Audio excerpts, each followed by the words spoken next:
Travel blogger ആയിട്ടുള്ള മാഹിൻ വീണ്ടും ഒരു വീഡിയോയുമായിട്ട് രംഗത്തെത്തിയിട്ടുണ്ട്. പതിവ് പോലെ തന്നെ അവസാന ഭാഗത്തേക്ക് വളരെ വ്യക്തമായിട്ട് ഇസ്രായേലി വിരുദ്ധത കുത്തിക്കയറ്റിയിട്ട് നമ്മുടെ കേരളത്തിലെ സകല തീവ്ര ചിന്താഗതിക്കാരെയും സുഖിപ്പിക്കാൻ വളരെ വലിയ ശ്രമം തന്നെ നടത്തിയിട്ടുണ്ട്. നിങ്ങൾക്ക് വല്ലാണ്ട് ഒരു ഇത് തോന്നുകയാണെന്നുണ്ടെങ്കിൽ ഇപ്പൊ മാഹിൻ ചെയ്യുന്ന വീഡിയോ ഒന്നും ഇഷ്ടപ്പെടുന്നില്ലെങ്കിൽ, അതായത് ഇസ്രായേൽ വിരുദ്ധതയാണ് അദ്ദേഹം പറയുന്നത് എന്ന് നിങ്ങൾക്ക് തോന്നുന്നുണ്ടെങ്കിൽ നിങ്ങൾ ഒരു കാര്യം ചെയ്യുക. നാളെ തന്നെ ഒരു ബാഗും ഇതൊക്കെ എടുത്തിട്ട് പാസ്പോർട്ടൊക്കെ എടുത്തിട്ട് നേരെ ഇസ്രായേലോട്ട് വിടുക.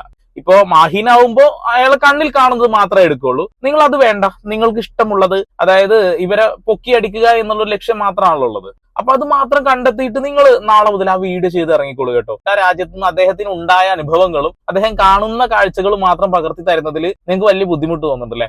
ഇസ്രായേലിലെത്തിയ മാഹിൻ ആദ്യം പറഞ്ഞ കാര്യങ്ങൾ പോലീസുകാരാണെങ്കിലും പട്ടാളക്കാരാണെങ്കിലും ജനങ്ങളാണെങ്കിലും വളരെ മാന്യമായ രീതിയിൽ പെരുമാറുന്നു, നല്ല സ്നേഹത്തോട് പെരുമാറുന്നു എന്ന് തന്നെയല്ലേ അദ്ദേഹം പറഞ്ഞത്. അപ്പൊ അതൊന്നും താങ്കൾ കാണുന്നില്ല. ഓക്കെ